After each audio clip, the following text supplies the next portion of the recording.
wabarakatuh. Halo adik-adik semua. Mudah-mudahan kita semua dalam keadaan sehat walafiat, selalu dalam lindungan Allah Subhanahu wa taala, dan salam sejahtera untuk kita semua. Nah, kali ini saya akan membahas yaitu materi mengenai pemusatan data. Ya, di mana beberapa pertemuan yang lewat kita sudah pelajari statistika, apa itu pengertiannya, apa itu perbedaannya dengan statistik. Kemudian sudah kita pelajari juga mengenai penyajian data. Ada histogram, poligon, ogive, diagram batang, diagram lingkaran, garis, dan lain sebagainya. Kali ini ya kita masuk ke pemusatan data. Ya. Kemudian nanti berikutnya ada ukuran letak data.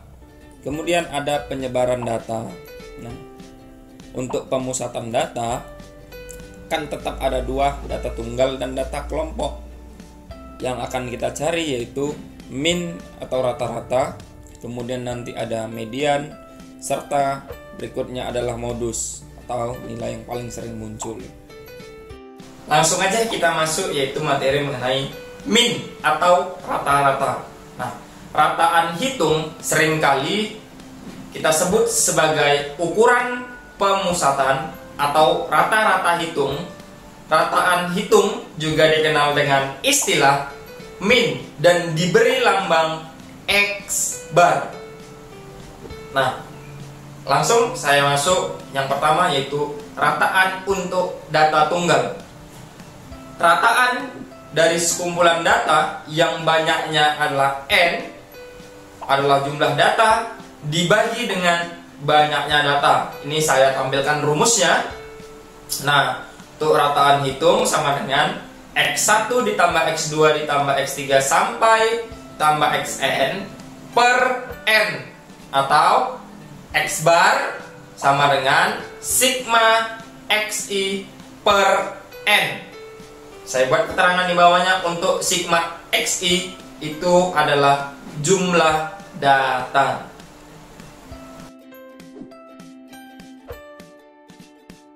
Untuk lebih jelasnya, perhatikan contoh soal berikut ini. Saya berikan contoh soal yang pertama. Dari hasil tes 10 siswa kelas 11 diperoleh data 3, 7, 6, 5, 3, 6, 9, 8, 7, dan 6. Pertanyaannya, tentukan rataan dari data tersebut. Penyelesaian. X bar sama dengan, nah, seluruh data yang tadi kita jumlahkan. 3 tambah 7 tambah 6 tambah 5 tambah 3 tambah 6 tambah 9 tambah 8 tambah 7 tambah 6 dibagi dengan jumlah datanya ada berapa? Ada 10. Maka hasilnya adalah 60 per 10. 60 per 10 hasilnya adalah 6. Jadi rataannya adalah 6. Mudah kan untuk yang data tunggal. Berikutnya kita masuk ke data kelompok. Rataan data kelompok. Inti dari menentukan nilai rata-rata dari suatu data kelompok sama dengan mencari nilai rata-rata data tunggal. Idenya adalah menjumlahkan semua data, kemudian membagi dengan banyaknya data. Hanya saja karena penyajian data kelompok diberikan dalam bentuk berbeda, maka rumus mencari nilai min atau rata-rata untuk data kelompok sedikit berbeda juga dengan cara mencari nilai min pada data tunggal. Di sini saya sajikan terlebih dahulu untuk min yang menggunakan nilai titik tengah. Rumus min data kelompok dinyatakan dalam persamaan di bawah ini. Nah, di sini saya tampilkan rumusnya. Dapat dilihat. Saya buat keterangannya juga. X bar sama dengan rataan hitung dari data kelompok. Kemudian ada FI. FI ini adalah frekuensi kelas I. Dan ada XI. XI ini adalah nilai tengah kelas ke I. Untuk lebih mudah memahami, saya berikan contoh. Contoh soal 2. Perhatikan data pada tabel berikut. Nih, tabelnya saya berikan. Nilai min atau rata-rata dari data pada tabel tersebut adalah, ya soalnya pilihan berganda, A 60,75, B 61,75, C 62,75, D 63,75, dan E 64,75. Yuk kita selesaikan. Pembahasan. Untuk menentukan rata-rata dari suatu data kelompok, kita membutuhkan nilai tengah dari masing-masing kelas. Di sini saya buatkan tabel. Kolom pertama adalah nilai, kolom kedua adalah frekuensi. Nilainya seperti yang di soal tadi, begitu juga dengan frekuensi. Nah, untuk menentukan titik tengah, saya tambah tabel di sama kolom di sampingnya. Ya, saya buat di sini titik tengah atau XI. Nah, nilai titik tengah itu apa? Ya, batas bawah dijumlahkan dengan batas atas, kemudian kita bagi 2. Maka kalau pada baris pertama 31 dikurang 40 dibagi 2 hasilnya adalah 35,5. Begitu juga seterusnya sampai dapat nanti hasil yang di bawah adalah 81 ditambah 90 dibagi 2 hasilnya adalah 85,5. Kemudian kalau sudah dapat di akhir, saya tambahkan lagi tabel kolom di sebelahnya. Untuk apa? Kolom apa? FI dikali XI, artinya frekuensi dikali dengan nilai tengah. Maka dapatlah 3 dikali 35,5 hasilnya adalah 106,5. Kemudian 5 dikali 45,5 adalah 227,5. 10 dikali 55,5 hasilnya adalah 555. Sampai dengan 3 dikali 85,5 hasilnya adalah 256,5. Nah, ini semua kita jumlahkan, dapatlah nanti sigma FIXI. Hasilnya adalah 2470. Sehingga terdapatlah X bar sama dengan sigma FI dikali XI per sigma FI. Ini rumusnya. Kita substitusikan apa yang sudah kita dapat tadi.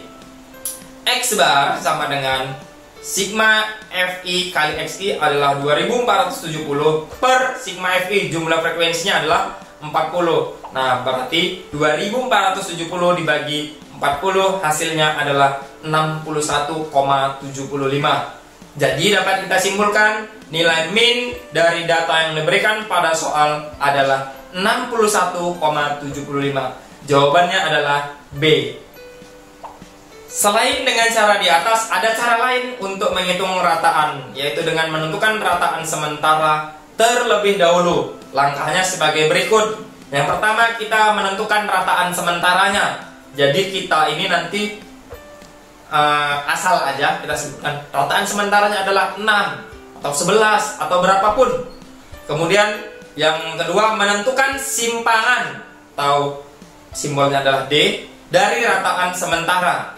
Kemudian yang ketiga, menghitung simpangan rataan. Dan yang terakhir, menghitung rataan sesungguhnya. Penyelesaian yang A, yang pertama, menentukan rataan sementaranya. Jadi itu tadi saya buat bebas saja, saya ambil bebas saja. Rataan simbolnya adalah X bar. Kalau rataan sementara berarti X bar, saya buatkan S kecil di bawahnya. X bar sama dengan 85,5. Ini saya ambil angka bebas 85,5. Kemudian yang B, kita menentukan simpangan atau simbolnya D dari rataan sementara. Rumusnya apa? D sama dengan titik tengah dikurang rataan sementara. Saya tampilkan tabel yang tadi ada nilai, frekuensi, dan titik tengah. Berikutnya saya tambahkan tabel di sebelahnya. Tabel kolom di sebelahnya yaitu kolom simpangan atau D. Nah, apa tadi rumusnya? Rumusnya adalah titik tengah dikurang rataan sementara. Berarti 35,5 ini dikurang dengan 85,5 hasilnya adalah min 50. Kemudian 45,5 dikurang dengan 85,5 hasilnya adalah min 40. Begitu seterusnya sampai yang terakhir yaitu 85,5 dikurang dengan rataan sementaranya adalah 85,5, hasilnya adalah 0. Nah, kemudian saya tambahkan tabel lagi di sebelahnya, kolom lagi di sebelahnya. untuk perkalian antara frekuensi dengan simpangan. Ya, kita kalikan. Jadi frekuensi 3 dikali dengan simpangan negatif 50 hasilnya adalah min 150. Begitu seterusnya sampai yang akhir yaitu 3 dikali 0 hasilnya adalah 0. Kita jumlahkan seluruhnya, dapatlah hasil jumlah Fi dikali Di, hasil dari Fi frekuensi dikali dengan simpangan, dan jumlahkan semuanya hasilnya adalah min 950. Berikutnya yaitu menghitung simpangan rataan. Simpangan rataan rumusnya adalah X bar sementara atau rataan sementara ditambah dengan sigma atau jumlah Fi dikali Di tadi, kemudian dibagi dengan sigma Fi atau jumlah frekuensi.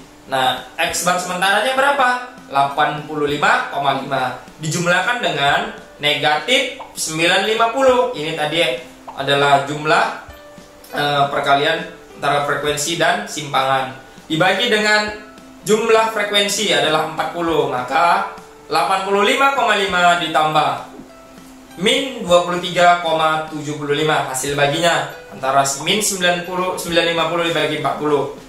85,5 ditambah min 23,75 ini hasilnya adalah 61,75. Sama kan hasilnya dengan cara yang pertama tadi, kemudian dengan rataan sementara. Itu tadi langkah-langkah dalam menentukan min data tunggal dan data kelompok.